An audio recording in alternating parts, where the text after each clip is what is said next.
E aí, galera, de boas? Bora lá. Hoje a gente fala um pouco sobre movimento 2D e movimento 3D, né? Que são movimentos duas dimensões e três dimensões. Bom, para começar, aqui o que a gente vai estudar, né? Então vamos falar um pouco sobre o que a gente vai estudar, o que a gente quer meio que entender um pouco. E vai falar sobre essas grandezas de posição, velocidade e aceleração. Por que é importante estudar isso antes de falar movimento 2D e 3D? Basicamente porque quando a gente está estudando algum movimento, por exemplo, movimento de queda livre, quais são as grandezas que a gente estuda que caracterizam uma queda livre? A gente tem a aceleração da gravidade, a velocidade e o espaço. Basicamente são essas fórmulas do sorvetão que a gente conhece ou da velocidade. Então, para entender movimentos da natureza, horizontal, balístico, helicoidal, né? A gente estuda posição, velocidade e aceleração. Por isso que nessa primeira parte a gente vai estudar essas grandezas, né? Então é isso, a gente vai estudar posição, velocidade, aceleração, depois falar um pouco sobre movimentos, e aqui eu vou talvez mostrar para vocês as formas que vocês aprendem no ensino médio, né? Provar, talvez assim. E movimento balístico, né? Que é o movimento de tiro, né? De tiro mesmo. Bomba, geralmente é movimento de bomba, né? Aquele movimento conjunto, né? E o movimento relativo, né? Então aqui é mais uma introduçãozinha que vamos estudar, né? A gente vai estudar movimento, o que são os movimentos, né? Por exemplo, se eu tenho uma mesa de bilhar, eu tenho esse movimento de colisão, né? Não vamos estudar colisão aqui, não é esse caso. Colisão a gente precisa de estudar a quantidade de movimento primeiro, né? Que é o momento linear. Mas é, por exemplo, uma bola que pinga, tem vários movimentos. Movimento de circunferência, né? Um movimento balístico. E embaixo tem movimento, por exemplo, se fosse uma partícula que ela faz assim, movimento helicoidal. Então, basicamente, todos os movimentos que a gente pode caracterizar na natureza, assim, a gente sempre estuda essas grandezas. São muito importantes saber caracterizar essas grandezas de velocidade, aceleração e deslocamento e posição, né? Então, primeiramente, a gente vai falar de posição e deslocamento. Qual que é a diferença disso, né? Posição, ele é aonde você está. Deslocamento é onde você quer ir. Do tipo, posição. Aqui eu tenho caracterizado um eixo cartesiano. Bom, a minha posição dessa partícula, ela está aqui no eixo, está aqui, e o vetor que caracteriza essa posição é o vetor R, por exemplo. Ela está no eixo. Aí, se essa partícula for para uma outra posição, esse movimento é chamado de deslocamento, entendeu? Então aqui no caso eu tenho beber água aqui.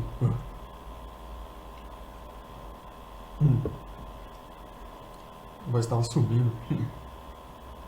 Nesse caso eu tenho o quê? Um R, que é um xi mais yj, que é vetores unitários, que eu expliquei na aula de vetores, e que está caracterizado aqui, né? Então essa é a posição dessa partícula. Aí ela movimentou para a direita. Como é que eu caracterizo esse deslocamento? É esse ΔR aqui. O que eu faço aqui? Soma de vetores. Do caso, como eu calculo ΔR? Bom, eu sei que se eu for, quando eu vejo aqui, ó, o ΔR, eu sei que ele vai fazer o quê? Uma soma de vetores, do tipo, ó, R1 mais ΔR dá o R2, certo? Por aquela regra do polígono. Então, mexendo um pouco dos sinais, né? O ΔR é o quê? É o vetor R2 menos o vetor R1. Como eu vou caracterizar R2 e R1? Vetores unitários. R1 vai ser o quê? x1 mais y1 e R2 vai ser x2 mais y2.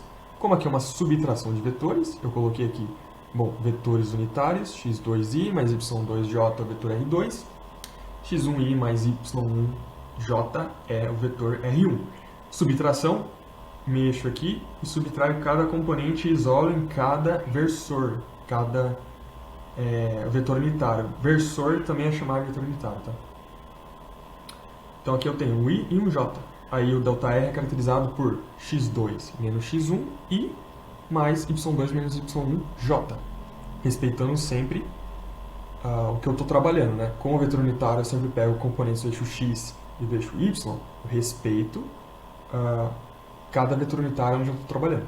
Então, o ΔR, no caso, vai ser uma variação em xi mais uma variação em yj. Beleza? Posição de deslocamento. Bora. Aqui eu tenho um exemplozinho, né, de deslocamento, que é do Halliday. Ele te dá dois vetores R1 e R2. Aí ele fala, bom, teve um deslocamento ΔR, R2 menos R1. Quanto que é esse vetor em vetor unitário? Bom, aqui bem simplesinho, galera. Ele vai fazer o quê? Cada componente. Bom, eu tenho aqui R2 menos R1. Então, 9 menos 3, 12. Positivo, 12 metros no eixo I. No versor I. E J, mesma coisa. R2 menos R1. 2 menos 2 vai dar 0. E R2 menos R1 em Z, que é o versor ou vetor unitário K-chapéu. 8 menos 5, que dá 5, 6, 3, né? 3. Então, beleza. Aí o seu vetor ΔR, que é o vetor deslocamento, não de posição. Vetor de posição R1 é esse. Vetor de posição R2 é esse. Esse ΔR é o vetor deslocamento, que é 12 metros em I, mais 3 metros em K. Ou seja, ele é um vetor ΔR, ele é o quê? Ele tem um módulo de 12 no eixo X e mais 3 no eixo Z, que é um vetor tridimensional. Boa. Agora vem, vamos começar a caracterizar. Velocidade. Bom, velocidade é aquilo que vocês viram, né? Se eu tenho uma distância percorrida pelo um tempo, como é que eu calculo a velocidade média? A velocidade média não vai mudar. Vai ser sempre o deslocamento sobre o tempo, né? Variação do deslocamento. Só que agora, como a gente está trabalhando muito com vetor unitário, é bom a gente começar a trabalhar com isso e mudar, né? Então, representando bonitinho no eixo, aqui tem o quê? Um vetor que aponta o deslocamento da partícula, ela vai daqui para cá, com uma velocidade, e eu tenho a posição da partícula aqui, e a posição 1 e a posição 2, né, que ela fez deslocamento. A velocidade média vai ser o quê? O ΔR, deslocamento, sobre o ΔT. O que é o ΔR? O ΔR a gente calculou aqui, variação de x mais a variação de y. Então, aqui vai ser a mesma coisa. Eu coloco aqui velocidade média pela definição, ΔX mais a variação de y, sobre ΔT. Aí aqui eu dividi sobre ΔT, certo? E coloquei aqui. Bom, aí deixa eu colocar a caneta aqui. Vou falar o que eu fiz aqui, né? Fiz bagunça, calma. Aí aqui eu só apliquei a definição. Aqui é de um sistema 2D. Como eu estou representando um sistema 2D, que 3D dá meio trabalho fazer o desenho, sistema 2D. Aí eu coloquei embaixo, bom, mas isso não restringe você pegar e generalizar isso para os outros eixos. Por exemplo, três dimensões.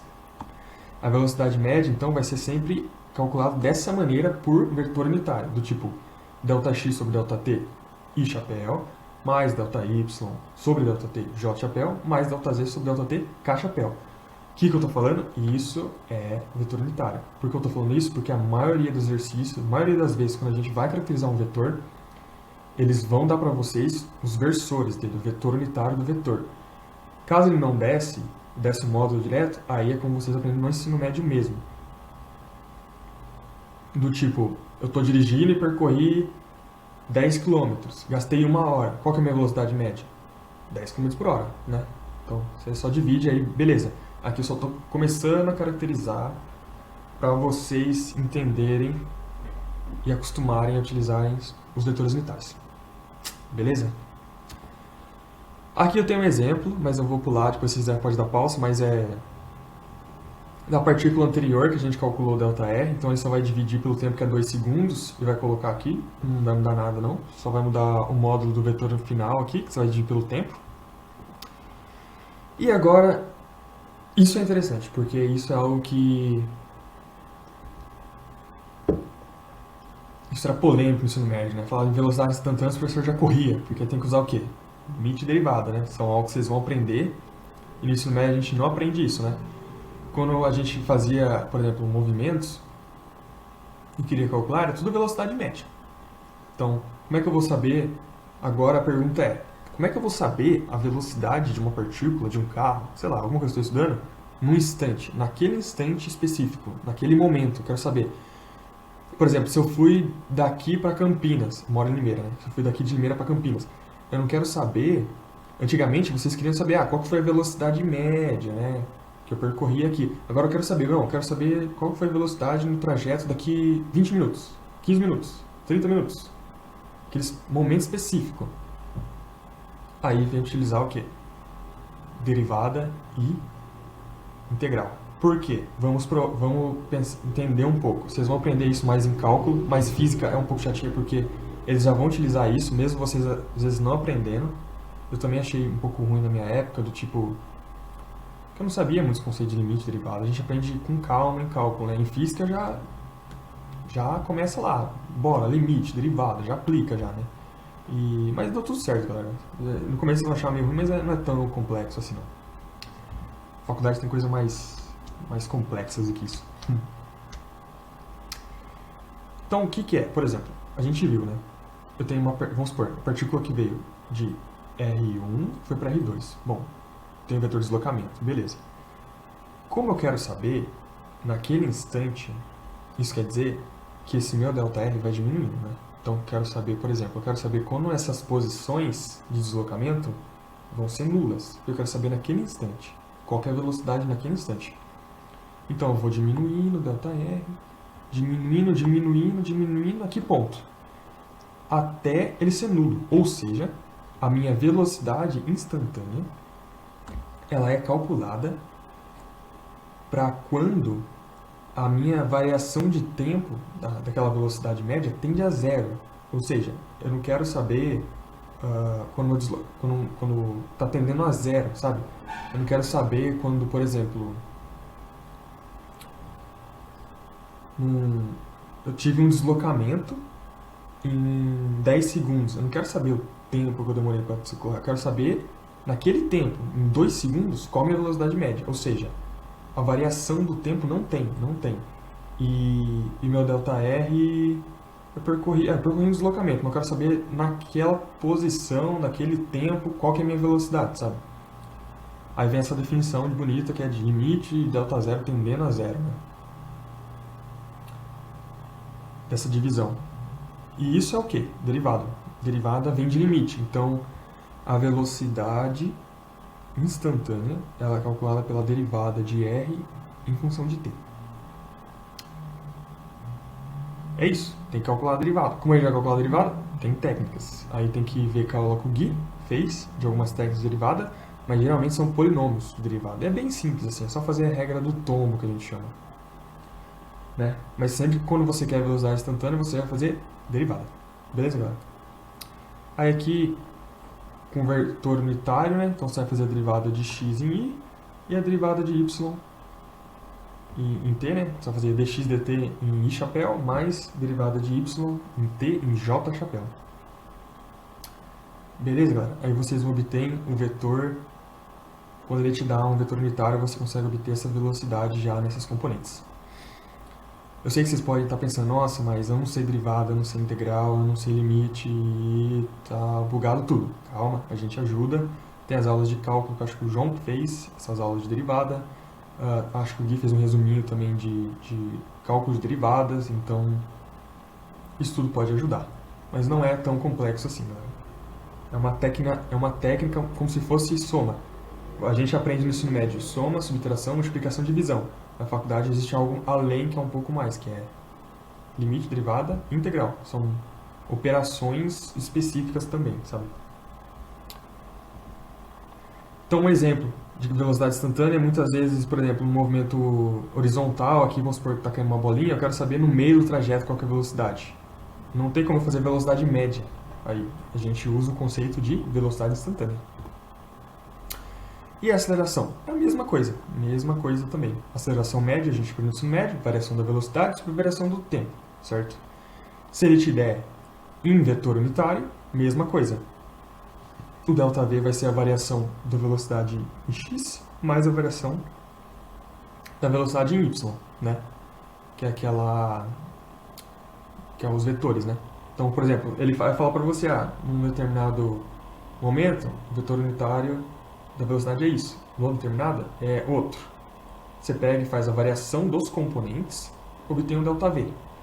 Divide pelo tempo, é isso. Então você vai obter aqui ΔVx sobre ΔT em i, ΔVy sobre ΔT em j.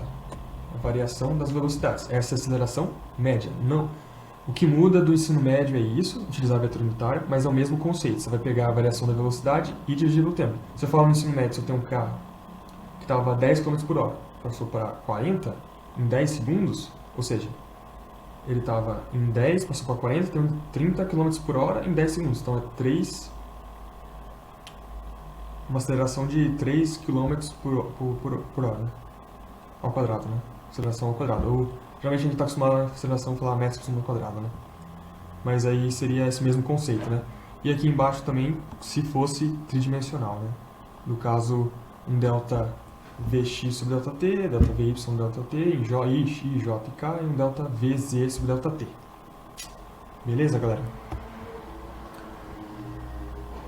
Aí você vai falar, bom, e... Só estou vendo aqui que tem... Tá.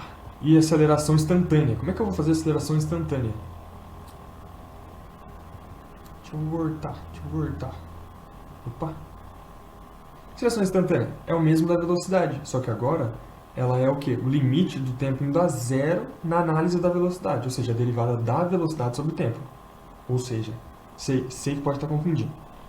Velocidade é o quê? Derivado do deslocamento sobre o tempo. Aceleração é o quê? Derivada da velocidade em relação ao tempo. Você está percebendo que alguma coisa está conectando? A velocidade é a derivada do posição e a aceleração é a derivada da velocidade, né? Isso está tudo conectado depois. E aqui embaixo, né, que eu mostrei para vocês, né? Mas beleza. Aí a aceleração vai ser o quê? Derivada da velocidade sobre a derivada do tempo. Mesma coisa, utilizando vetores unitários. Então vai ser o quê? A derivada do vetor x, t, em i, mais a derivada do vetor y, t, j. Certo? E tá, aí aqui o que muda? Como o v a gente já definiu que ela é a derivada de x em t e o y a derivada e o v e y a derivada de y e t, que é da posição, né, que eu falei, o v é a derivada da posição. A gente pode pegar e definir a aceleração como uma segunda derivada. Sim, vira uma segunda derivada.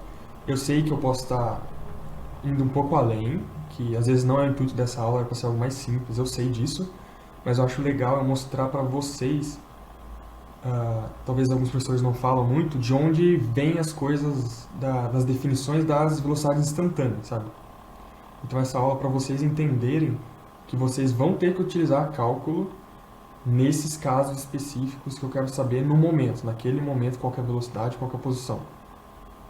O mais importante aqui é você saber calcular a velocidade derivada? Muitas vezes não. Vai ser, claro, na prova vai cair isso.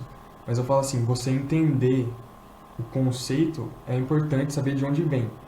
Depois, aplicando exercício, fica muito mais simples vocês fazerem isso. E não é, eu juro pra vocês, não é um bicho de 7 cabeças, assim, algo muito, muito complexo fazer essa derivada. É até algo mais simples. Se vocês pegaram a aula de vetores e entenderam bem que o vetor unitário é a composição de cada vetor, beleza, e souberem manipular ele muito bem, vocês vão passar em Física 1 muito bem, porque o curso inteiro vai ser isso, vocês saberem manipular essas coisas de vetores e decomposições utilizando o cálculo. É isso, Física 1 basicamente vai ser esse o curso, né?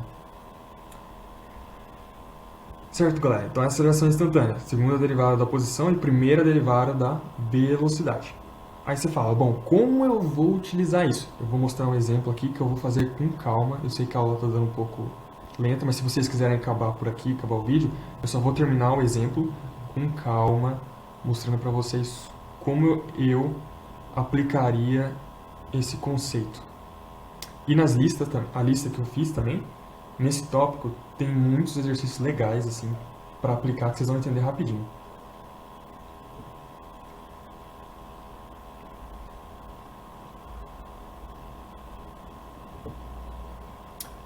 Então, bora lá. Então, o negócio agora é que, geralmente, eles vão te dar as posições agora, né, de uma partícula, de uma coisa, variando em t. Geralmente a gente tinha coisas constantes, a gente via em movimentos constantes, velocidade constante, aceleração constante. O único movimento que vocês viram, eu acho que variava alguma coisa, era tipo queda livre, o movimento balístico mesmo, né? Mas agora vamos supor que eu tenho uma partícula que ela descreve esse comportamento, entendeu? Por exemplo, aí ele fala, uma partícula qualquer. Isso é muito comum na física quando está estudando, os matemáticos modelam modelos para saber a posição de alguma coisa que eles estão estudando em relação ao tempo. E isso pode variar desde exponencial, logaritmo, t ao quadrado, t ao cubo, t à quinta, t à sexta. Aí depende do estudo que eles estão fazendo, né? Aqui no caso ele já deu a equação, né? Ele falou, uma partícula varia sua posição ao longo do tempo com as seguintes coordenadas em x e em y. Ou seja, ele já falou, ele já te deu um vetor de deslocamento, né? Varia sua posição. Falou o quê? Bom, em x de t, ele já falou, ó, varia em xi mais yj, deu o vetor unitário, e falou que x obedece essa equação, e y obedece essa equação zona aqui com t ao quadrado. O que isso quer dizer? Por exemplo, no tempo zero, minha partícula está aqui. Tempo zero tem minha partícula. Eu quero saber que posição do eixo minha partícula vai estar. É isso que ele está dizendo, entendeu? O tempo. Vamos supor que t0, ó, t0, 0 aqui, 28. Meu x é 28. Então ele está aqui em x. Ele está na posição 28. Certo? Opa, 28. Em y, tempo 0, 0, ele está na posição 30. Então, posição 30 aqui. Aí eu cruzo os eixos. Sim, eu sei que está feio, desculpa. Então, minha partícula na posição 0 está aqui. É isso que está dizendo. Eu estou descrevendo o posicionamento da minha partícula em relação ao tempo a cada tempo, né? No eixo cartesiano. Aí, se eu descrever o R, esse vai ser o vetor R de t. Ele vai estar apontando... Tá muito feio, desculpa, galera. Apontando para cá. É onde está a minha partícula. Aí, depois de um tempo, ela pode estar aqui. Ela pode estar aqui. Ela pode estar aqui. Depende de quanto der os valores. Aí, se você quiser, você pode ir substituindo, certo? Substituindo. Só que aqui ele pede. Determine o vetor aceleração no tempo específico, 10 segundos. Que caso é esse? Esse é um caso de velocidade instantânea. Não é um caso de velocidade média. Eu quero saber qual que é a minha aceleração no tempo de 10 segundos. Bora lá. O que eu tenho que fazer? Derivada. Aceleração, por definição, é o quê? Ela é a derivada da velocidade de tempo. Então, aqui eu tenho, como eu tenho vetor unitário, eu posso falar, bom, eu quero saber a derivada do x em relação ao tempo, mais a derivada de y em relação ao tempo, certo? Só que você não tem a velocidade, ele te deu o posicionamento. E eu sei por definição que a velocidade é o quê? A derivada de x em t mais a derivada de y em j. Aqui eu estou fazendo o quê? Vetor unitário novamente em chapéu, j, chapéu no eixo x e y. Então, se você já tiver craque em derivada, você pega, faz a primeira derivada, segunda derivada, calcula a aceleração, substitui o tempo, bala, fechou. Isso vai ser o exercício da prova, isso cai geralmente. Ele te dá posicionamento da partícula e ele pede para você, calcula a velocidade. Isso é importante, né? Aí, o que eu fiz aqui? Passo a passo, primeiro calculando a velocidade com calma, depois a aceleração. Então, vamos calcular a velocidade. Quando eu vou fazer a velocidade, eu tenho que fazer derivadas de componente por componente. Então, eu fiz aqui, derivada em x, derivada em y. Pego, então, a função aqui, coloco aqui dentro, d a função t e mais o dy aqui, dt. Aí eu aplico as definições de derivada. Como eu sei? Aí é a regrinha de derivada do tombo. Como eu estou derivando em relação ao tempo, a variável que vai tombar ou a variável que vai descer, que eu vou derivar, é o tempo. Eu sei, então, menos 0,31 t ao quadrado, a regra da derivada para exponencial é, eu vou pegar o 2, jogar para baixo, fazer vezes o 0,31, e diminuir em uma unidade o expoente dele. Essa regra eu tomo, né? Essa é a primeira regra para exponencial. E mesma coisa com o t aqui. Então, é 7,2t, eu vou pegar o 1, multiplicar o 7,2, que fica 7,2, e vou diminuir em 1 grau o expoente. Vai ficar 0. t elevado a 0, 1. Então, aqui fica 7,2. E, se fosse aqui exponencial de 28, ela é constante. Derivada de constante é 0. Beleza. Aí agora eu vou fazer do dy. É a mesma coisa, t ao quadrado, tombo 2, então vai ser 0,22 vezes 2 vezes t, que eu diminuo em 1 grau o expoente. Menos 9,1 vai dar menos 9,1, menos 9,1t vai dar menos 9,1 do derivado, e o 30 some porque ele é constante, o derivado de constante é zero. Eu acredito que quando vocês estiverem assistindo essa videoaula, já vai estar essa matéria eles ensinam já vai estar bem para frente. Eu acho que em cálculo vocês já vão ter visto as propriedades, então talvez eu tô falando algo maçante. Mas se vocês assistiram antes, calma que vocês vão aprender muito. Tipo, eu tô aqui falando, o professor de cálculo vai falar, de física você vai falar, o seu PED vai falar, vai ter lista de exercício, então vocês vão sim aprender isso e não é algo muito complexo assim.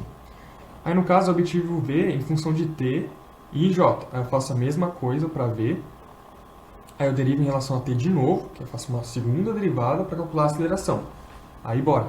Mesma coisa, 0,62t, desço aqui, tombo ele, menos 0,62, constante é 0, né? Aqui também vai ser constante, 0,44 eu tiro t aqui, que é só 1, para 0,44. Ou seja, minha aceleração é quanto? Minha aceleração em t é quanto? Eu tenho menos 0,62 metros por segundo ao quadrado em i, tá para cá, mais 0,44 em j, tá para cá. E uma outra coisa, ele não é função de t. Que movimento essa partícula faz se ela tem uma aceleração constante? É parecido ao movimento de queda livre, então, porque queda livre ela tem uma característica que é a aceleração constante. Então, nesse caso, qual é a aceleração no tempo 10? Independe, vai ser esse valor. Tá aqui, essa é a resposta. Tá em vetor unitário, pronto, não quero saber. Tá aí, a resposta é essa. Se ele quiser em módulo a resposta, você pega e faz o quê? Aplica Pitágoras e descobre A. Se ele quiser o ângulo, ou falar qual que é a direção, aí você aplica o quê? A tangente, como a gente explicou na aula de vetores. Mas acabou, esse é o resultado. Você calculou o vetor aceleração no tempo 10. Como é constante, em qualquer tempo ia ser esse valor de aceleração. No caso, uma aceleração de 0,76 metros por segundo ao quadrado. Então, essa partícula, nesse caso, ela tem um movimento, você viu como é importante estudar a velocidade de aceleração? Eu já descobri várias coisas sobre o movimento dela. Ela tem o quê? Ela é um movimento que tem como característica uma aceleração constante. Eu já conheço as equações de movimento com uma aceleração constante. Sorvetão, vovô até, Torricelli. Poderia utilizar nesse movimento, certo? E é isso, galera. Então, a gente aprendeu um pouco mais os conceitos. Eu sei que talvez eu possa ter um pouco além, assim, derivado, mas eu queria ajudar vocês com isso, né? Eu poderia ter vindo aqui, colocado vários exercícios de velocidade média e aceleração, mas acho que esse não é o intuito. Que eu quero instigar vocês a aprenderem mesmo a matéria de derivada e saber fazer aceleração e velocidade instantânea, que isso vai ser muito importante e vai te ajudar bastante nessa matéria de cálculo. E a lista tá aí, que eu fiz exercício. Então, exercícios bem simples, assim, são bem legais. E a gente também tá aí para ajudar vocês. Podem chamar a gente pelo Discord, pelo WhatsApp. E também, de qualquer forma aí, só mandar mensagem, a gente ajuda. E também naquelas aulinhas que a gente vai dar e ajudar vocês, tá? Boa, muito obrigado, galera.